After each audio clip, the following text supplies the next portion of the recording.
आपके समक्ष धर्म, जीवन, मनोविज्ञान, अध्यात्म से संबंधित वीडियो लेकर आता हूँ। क्या मुझे कोई बाबा बनना है? नहीं रे बाबा। तो फिर मेरा मकसद क्या है?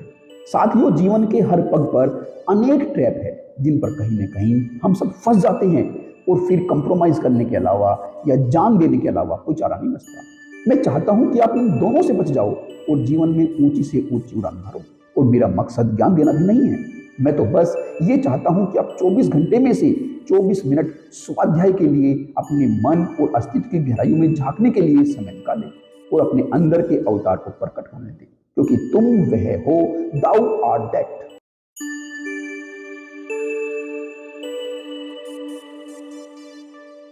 साथियों नमस्कार। साथियों, हमारे समाज में अमीर और गरीब के बीच एक बहुत बड़ी खाई है। लेकिन एक समय ऐसा आता है कि जब ये दोनों ही एक रास्ते से होकर गुजरते हैं, एक ही चीज का सहारा लेते हैं। जब कोई इनको ऐसी बीमारी पकड़ लेती है जो डॉक्टर के हाथ में इनको ठीक करना नहीं होता, तो फिर ये उस मार्ग पर चलते हैं जिस मार्ग पर एक गरीब व्यक्ति चलता है। जाने अनजाने दोनों ही एक टेक्निक को उपयोग में लाते हैं और वह टेक्निक हम उसको जानते हैं, लेकिन उसके पीछे का जो साइंटिफिक रीजन है उसको हम नहीं जानते, इसलिए हम उसको इग्नोर कर देते हैं। एक गरीब जब उसके पास डॉक्टर को दिखाने के लिए पैसे नहीं होते तो वह किसी ओझा के पास जाता है, झाड़ फूंक जाता है और कुछ हालत तक वह ठीक भी हो जाता है। वहीं दूसरी तरफ एक अमीर व्यक्ति पहले तो डॉक्टर को दिखाता है और यदि डॉक्टर से ठीक होता है तो ठीक, और यदि डॉक्टर से ठीक नहीं होता तो फिर वह भी हार मान लेता है। लेकिन कुछ अमीर लोग ऐसे भी होते हैं जो डॉक्टर के हार मानने के बाद भी खुद हार नहीं मानते और फिर वे अलग अलग टेक्निक से उसी टेक्निक पर पहुंचते हैं जिस टेक्निक को जाने अनजाने वह गरीब व्यक्ति अपना रहा होता है। साथियों, हम आज इस पूरे टॉपिक को गहराई से जानने का प्रयास करेंगे कि आखिर ऐसी जो चमत्कारिक रियल स्टोरी है जिसमें एक लाइलाज बीमारी व्यक्ति खुद ठीक कर लेता है और गरीब की बीमारी एक ओझा ठीक कर देता है, इसको हम बड़ी बारीकी से समझने का प्रयास करेंगे।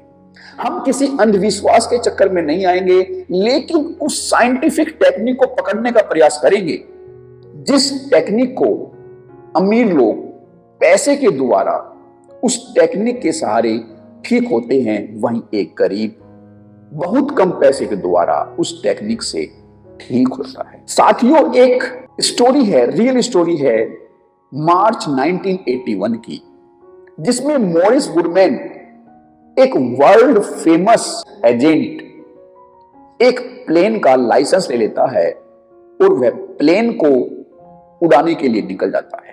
वह सिंगल इंजन प्लेन होता है और उसके इंजन में खराबी हो जाती है, तो फिर वह उसकी इमरजेंसी लैंडिंग करता है। लेकिन उस लैंडिंग के दौरान उसका जो प्लेन है वह क्रैश हो जाता है और उसके प्लेन के खरपच्चे उड़ जाने के साथ साथ ही उसका शरीर भी चकनाचूर हो जाता है। उसकी जो स्पाइनल कॉर्ड है, वर्टिब्रा है, वह सब टूट जाती है। वह सांस लेने की हालत में नहीं होता।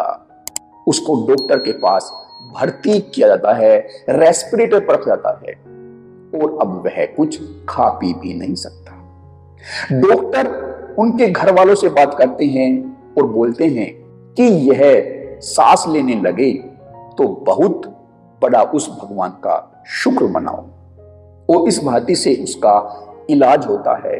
वह वर्ल्ड फेमस एजेंट था, तो फिर वह हर संभव कोशिश उसके परिवार वाले उसको ठीक करने के लिए करते हैं और इस भांति से वह सांस लेने लग जाता है और खुद खान पीन लग जाता है। लेकिन अब इसके आगे डॉक्टर हार मान चुके होते हैं, लेकिन वह व्यक्ति हार नहीं मानता। और साथियों, उसके हार न मानने के पीछे एक बड़ा रीजन है। साथियों, जब वह एजेंट बना था उसकी शुरुआत में उसने एक बुक पढ़ी थी, think and grow rich, Napoleon Hill की। तो उसने अपने विचार करने की शक्ति से, अपने सोचने की शक्ति से उस अमीर बनने तक का सफर हासिल किया था। तो उसे अपने विचारों की शक्ति पर, अपने फीलिंग की शक्ति पर पूरा दृढ़ विश्वास था। तो उसने अपनी इस शक्ति को बरकरार रखा, अपने उस अनुभव को बरकरार रखा और खुद ठीक होने के दृढ़ विश्वास पर वह अड़ा रहा। और नवंबर 1981 में वह बिल्कुल ठीक हो जाता है। उसके बाद से वह अपने इस एक्सपीरियंस को, कि व्यक्ति अपने माइंड की पावर से किस भांति से खुद को हील करता है, इसको वह पूरी दुनिया में प्रचार कर लेता है और एक मोटिवेशनल स्पीकर बन जाता है। साथियों, आप सभी ने प्लेसिबो इफेक्ट पढ़ा होगा। साथियों, 1772 में विलियम कूलन ने इस शब्द का उपयोग किया था और जानबूझकर अपने पेशेंट को प्लेसिबो की पिल्स दी थी और उसके प्रभावों को जानने का प्रयास किया था। साथियों, साइंटिफिक रिसर्च में यह साबित हुआ है कि जो ये प्लेसिबो की पिल्स होती है या इसके इंजेक्शन होते हैं, यह उसी भांति से काम करता है जैसे कि एक रियल कोई टैबलेट और इंजेक्शन काम करता है, और इसको ये प्लेसिबो इफेक्ट कहते हैं। साथियों, हार्वर्ड मेडिकल स्कूल की एक पत्रिका है हार्वर्ड हेल्थ, उसमें डॉक्टर कैप्चक, उनका एक रिसर्च पेपर छपा है जिसमें उन्होंने अपने कुछ पेशेंट पर प्लेसिबो के इफेक्ट को जानने के लिए प्रयोग किए। उन्होंने 3 ग्रुप बनाए। उसमें से एक ग्रुप को उन्होंने रियल गोली माइग्रेन से आराम पाने के लिए दी, दूसरे को प्लेसिबो की गोली उसको बताकर कि यह नकली दवा है उसको दी, और तीसरे को उन्होंने कुछ नहीं दिया। तो जो प्लेसिबो की पिल जिस व्यक्ति को माइग्रेन से निजात दिलाने के लिए दी थी, उसको भी 50% आराम मिला। जितने लोगों ने प्लेसिबो की पिल माइग्रेन से राहत के लिए ली थी, उनमें से 50% लोगों को उसी भांति से आराम मिला जैसा कि जो रियल टैबलेट के बाद उन लोगों को आराम मिला। तो साथियों, ये 2 बात है कि एक तो व्यक्ति को पता नहीं होता और दूसरे में व्यक्ति को पता होता है। साथियों, ये दोनों बातें मैं आपके सामने क्यों रख रहा हूं, ताकि हम इसकी गहराई में जा सके कि आखिर यह होता क्यों है। तो साथियों, जब व्यक्ति को पता ही नहीं होता कि वह दवा उसकी रियल है या फिर नकली है, तो वह उसको असली मानकर उसका यूज करता है और उसका इफेक्ट ज्यादा होता है, क्योंकि उसकी एक्सपेक्टेशन वैसी होती है जैसी वह रियल दवाई को लेकर उसकी एक्सपेक्टेशन होती है, तो वह उसी भांति से काम करती है। लेकिन जब उसे पता होता है तो भी 50% वह काम करती है, क्योंकि साथियों, हमारा माइंड कंडीशनड होता है। हम कुछ चीज को चेतन रूप से जानते हैं और कुछ चीजें अवचेतन रूप में काम करती रहती हैं। तो इस भांति से हमारा माइंड इन दोनों ही टर्म्स पर हमारे अंदर के जो केमिकल्स है, जो हील करने केमिकल्स है, उनको रिलीज करना स्टार्ट कर देता है, चाहे हमें पता हो चाहे न पता हो, चाहे हमारी एक्सपेक्टेशन उसको जानते हुए हो या फिर हमारी कंडीशनिंग की वजह से उस दवा को, जो नकली दवा है, उसको लेने के बाद भी व्यक्ति का ठीक हो जाना।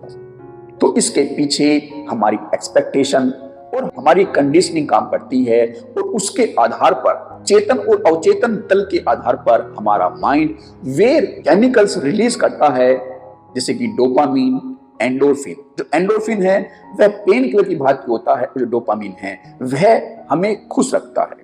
तो वे इन दोनों ही केमिकल को ब्रेन रिलीज करता है जब व्यक्ति नकली दवा लेता है तब भी, और जब व्यक्ति असली दवा लेता है तब भी वह केमिकल उसके शरीर में रिलीज होते हैं, चाहे वह दवा के माध्यम से हो चाहे वह ब्रेन के सिग्नल के माध्यम से। तो साथियों, इस भांति से ये तो एक बाहर का एक सब्सटेंस है, दवा लेना, उसके द्वारा ठीक हो गया, हमने ब्रेन की पावर को जान लिया। लेकिन यदि हम वे केमिकल खुद बिना किसी दवाई के भी रिलीज करा पाए, तो हमारा ब्रेन उनको रिलीज कर देगा, और ऐसा ही इन चमत्कारिक जो रियल स्टोरी है उनमें हुआ है। जैसे अभी हमने मॉरिस गुडमैन के बारे में सुना है, तो उनके अंदर अपने विचारने की ताकत पर उनको इतना विश्वास था, अपने फील करने की ताकत पर उनको इतना विश्वास था कि वे उस विश्वास के सहारे ठीक हो पाए। और साथियों, ऐसा कोई एक व्यक्ति के साथ नहीं है, अनेकों व्यक्ति है। नॉर्मन कुजिन जिनको लाइलाज बीमारी थी, कैथी गुडमैन जिनको ब्रेस्ट कैंसर था, उन्होंने बिना डॉक्टर के ही अपने उस कैंसर को ठीक कर लिया। और नॉर्मन कुजिन की तो बीमारी ही लाइलाज थी, जिसका डॉक्टर पास कोई इलाज नहीं था, उन्होंने भी अपनी बीमारी को ऐसे ही ठीक कर लिया। और ऐसे ही एक भारतीय मूल की महिला है, अनीता मूरजानी, जो हांगकांग बेस्ड है लेकिन भारतीय मूल की है। उनको भी लिम्फोमा कैंसर हुआ था, 2002 में वह आइडेंटिफाई हुआ और 2006 तक उसका इलाज चला, लेकिन कोई राहत उनको नहीं मिली और 2006 में वह 30 दिनों के लिए कोमा में चली गई। लेकिन उस कोमा से आने के बाद वे 5 हफ्तों के अंदर ठीक हो जाती है। उन्होंने बताया है कि उनको नियर डेथ एक्सपीरियंस हुआ था। साथियों, जब वह नियर डेथ एक्सपीरियंस में गई होगी तो वे अपने गहरे तलों पर पहुंच गई होगी, जहां सब बाहर की चीजें पीछे छूट जाती है, यह जीवन पीछे छूट जाता है, समाज की सब धारणाएं पीछे छूट जाती है। जैसे हम गहरी नींद लेते हैं, वह भी गहरे तलों पर होती है, लेकिन फिर भी कुछ चीजें हमारे अवचेतन मन में चलती रहती है। लेकिन जब व्यक्ति नियर डेथ को एक्सपीरियंस करता है, तब यह समाज, यह संसार पीछे छूट जाता है, मन की धारणाएं बिल्कुल पीछे छूट जाती है। तो यह एक तरीके से नया जीवन मिलना होता है। तो जब वे वहां उसकी झलक पाकर आई, तो उस नएपन में उनको जो एनर्जी मिली, उस एनर्जी के द्वारा उन्होंने अपने आप को हील कर लिया। ऐसे ही लुइस एल हे एक महिला है, जिन्होंने हील योर लाइफ एक बुक लिखी है, मल्टी सेलर बुक बन गई है ये।